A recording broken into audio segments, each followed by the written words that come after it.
ഇനിയിപ്പോൾ ദുശകനം പറയുന്നവർക്കൊക്കെ അത് മതി. പിന്നെ രാത്രിയിൽ ശാന്തിച്ച് പോവില്ലല്ലോ, മോളുടെ അടുത്ത് തന്നെ ഉണ്ടാവുമല്ലോ. മോള് രാത്രിയിൽ അവളുടെ അംഗം മുഴുവൻ എടുക്കല്.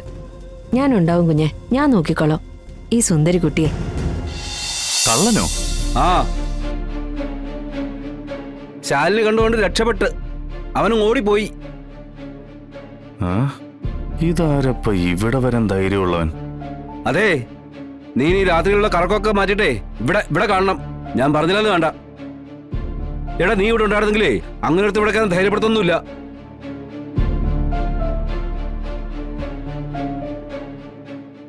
ഞാൻ തേച്ചു തരാമേ. തേക്കൊന്നും വേണ്ട ആന്റി, സമയം പോവും. ഈ നനവൊന്ന് മാറണ്ടേ മോളെ? ദേ 2 മിനിറ്റ് കൊണ്ട് ആന്റി തേച്ചു തരാം. അയ്യോ അമ്മേ, അയ്യോ ശാന്താന്റി വീണേ. അവിടെ സത്യാമ്മേ, എന്താ പറ്റിയേ? എന്തോ സംഭവിച്ചിട്ടുണ്ട്. ശാന്തയ്ക്കാ. അയ്യോ ഈശ്വര, ശാന്താന്റി. എന്താ പറ്റിയ ശാന്തേ? നോക്കട്ടെ. ഷോക്ക് അടിച്ചതാ, പക്ഷെ എനിക്കൊന്നും പറ്റിയില്ല. പൊന്നി, എന്തോടെ പറ്റിയേ? ശാന്തേച്ചിക്ക് ഷോക്ക് അടിച്ചതാ, കുഴപ്പമൊന്നുമില്ല. കണ്ടില്ലേ ഇപ്പൊ എന്തായി? ഷോക്ക് ഉണ്ടോ നോക്ക്. അയൺ ചെയ്തില്ലെങ്കിലും അതിന് വലിയ കുഴപ്പമൊന്നുമില്ല. ഭാമേ, കുഴപ്പമൊന്നുമില്ലല്ലോ അല്ലേ? ഇല്ല. ഞാൻ അപ്പോഴേ പറഞ്ഞല്ലേ ആന്റി അയൺ ചെയ്യണ്ടെന്ന്.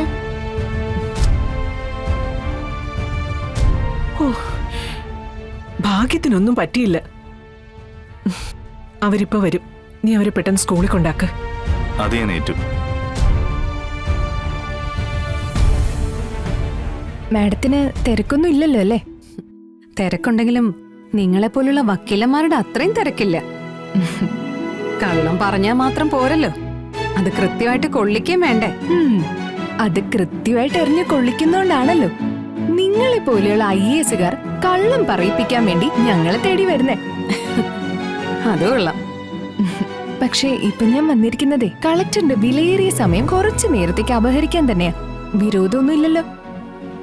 അല്ല, വിരോധം ഉണ്ടെങ്കിലും എന്നെ കുറച്ചു നേരത്തേക്ക് സഹിക്കേണ്ടി വരും. പറയേ, എന്താ പ്രശ്നം? വേറൊന്നുമല്ല, എനിക്ക് തന്റെ ഒരു ഹെൽപ്പ് വേണം. ഈ ഒരു അവസ്ഥയിൽ എന്നെ സഹായിക്കാൻ താൻ മാത്രമേ ഉള്ളൂ. അരുണ, കാര്യം പറ. ഞങ്ങൾക്കിടയിൽ, അതായത് എനിക്കും മൂർത്തിക്കും ഇടയിൽ യാതൊരു സ്നേഹക്കുറവുമില്ല. ഞാൻ സ്നേഹിക്കുന്നതിന്റെ 100 ഇരട്ടി സ്നേഹം മൂർത്തി തിരിച്ചു തരുന്നുണ്ട്. വീട്ടിലാണെങ്കിലും അച്ഛനും അമ്മയും അതുപോലെ തന്നെയാ. ആകെ എനിക്കൊരു കരടായിട്ട് തോന്നിയിട്ടുള്ളത് ദുർഗേച്ചി മാത്രം. അത് പിന്നെ വല്ലപ്പോഴും വന്ന് മൂത്ത പെങ്ങൾ എന്നുള്ള അധികാരവും കാണിച്ച് അതങ്ങ് പോവും. ഭയങ്കര വലിയ സന്തോഷത്തോടെ അല്ലെങ്കിലും ഒരല്ലലും ഇല്ലാതെ ബിസിനസിന്റെ ഉയർച്ചയും താഴ്ചയും ഒക്കെ ഉണ്ടെങ്കിലും വലിയ കുഴപ്പമില്ലാതെ പൊക്കോണ്ടിരിക്കുന്ന ഫാമിലിയാ. പക്ഷേ ഈയിടെയായിട്ട് മൂർത്തി വളരെ ഡിസപ്പോയിന്റഡാ. ഞങ്ങൾക്ക് കുട്ടികളില്ലെന്ന് തനിക്കറിയാലോ. അതിന്റെ വളരെ വലിയൊരു നിരാശ ആളെ ഇപ്പൊ പിടികൂടിയിരിക്കുക.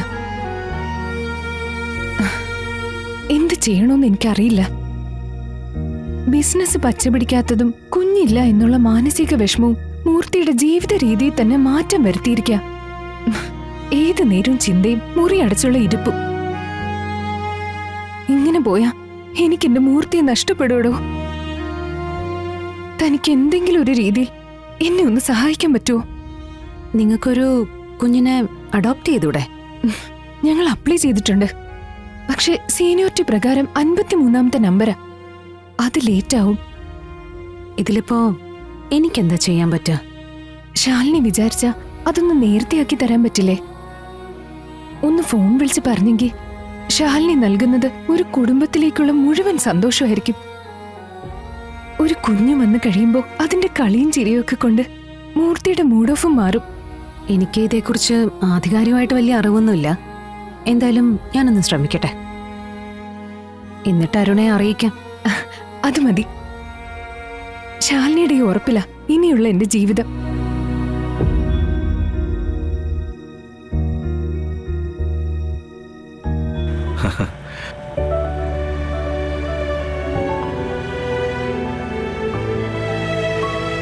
പരീക്ഷയോ? അങ്കിളെ പറത്തി വിട്ടോ, ഇപ്പൊ തന്നെ ലേറ്റായി. അതൊക്കെ അങ്കിൾ ഏറ്റു. നമ്മള് റോഡിലൂടെ ഇങ്ങനെ പറക്കും, നോക്കിക്കോ.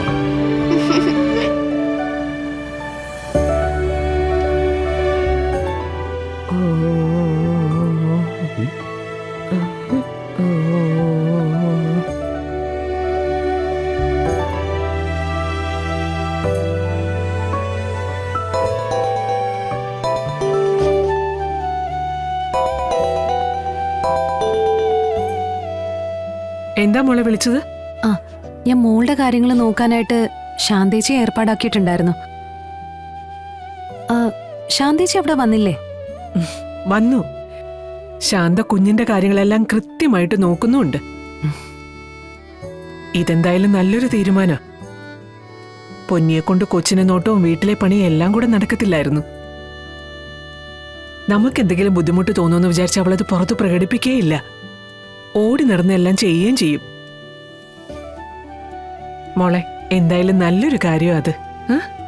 സത്യമേ, ശാന്തേച്ചിക്കൊന്ന് ഫോൺ കൊടുക്കാവോ? എനിക്ക് മോളുടെ 1-2 കാര്യങ്ങൾ പറഞ്ഞു ഏൽപ്പിക്കാനായിരുന്നു. ആ, ഞാൻ കൊടുക്കാം.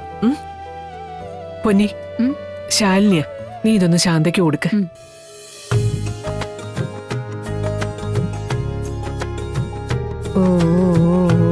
പിള്ള പറഞ്ഞതിനകത്ത് എന്തെങ്കിലും സത്യം ഉണ്ടോ?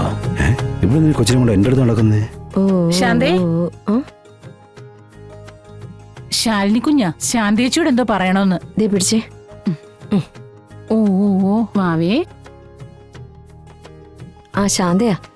ആ ശാന്തേച്ചി, മോളുടെ ഉടുപ്പെല്ലാം ഞാൻ കിടക്കുന്ന മുറിയിലെ അലമാരയുടെ തട്ടിൽ വെച്ചിട്ടുണ്ട്. ആ, പിന്നെ കുളിപ്പിച്ചു കഴിഞ്ഞ് ഇടേണ്ട പൗഡറും അവിടെ തന്നെ വെച്ചിട്ടുണ്ട്. ആ പൗഡർ ഇടാവേ? അതൊക്കെ ഞാൻ വേണ്ട രീതിയിൽ തന്നെ ചെയ്തോളാം കുഞ്ഞെ. പിന്നെ എങ്ങനെയാ, അവളുമായിട്ട് ഇണങ്ങിയോ? ഒരല്പം വാശിയുണ്ട്. അമ്മയുടെ വാശിയല്ല, ചിറ്റമ്മയുടെ വാശിയാ കിട്ടിയിരിക്കുന്നേ. ശ്യാമ ചിറ്റമ്മയുടെ. ഉവ്, ആ ദേഷ്യമുണ്ട്. അവള് പറയുന്നിടം ജയിക്കണം. പിന്നെ മറ്റു പ്രശ്നങ്ങളൊന്നും ഇല്ലല്ലോ? ഏയ്, നല്ല സ്നേഹത്തോടെയാ എല്ലാരും പെരുമാറുന്നത്. പിന്നെ വന്നപ്പോ തന്നെ ചെറിയൊരു പ്രശ്നമൊക്കെ ഉണ്ടായി. അത് വലിയ കാര്യമായിട്ടൊന്നും എടുക്കണ്ട, എന്നാലും ഉണ്ടായി. എന്താ കാര്യം? ഉടുപ്പ് തേച്ചപ്പോ ഒന്ന് ഷോക്ക് അടിച്ചു. കാര്യമായിട്ടൊന്നും പറ്റിയില്ല കേട്ടോ. ഇനിയിപ്പോ ദുശകനം പറയുന്നവർക്കൊക്കെ അത് മതി. ആ, പിന്നെ രാത്രിയിൽ ശാന്തിച്ച് പോയില്ലല്ലോ? മോളുടെ അടുത്ത് തന്നെ ഉണ്ടാവുമല്ലോ? മോള് രാത്രിയിൽ അവളുടെ അംഗം മുഴുവൻ എടുക്കല്. ഞാനുണ്ടാവും കുഞ്ഞെ, ഞാൻ നോക്കിക്കോളാം ഈ സുന്ദരി കുട്ടിയെ.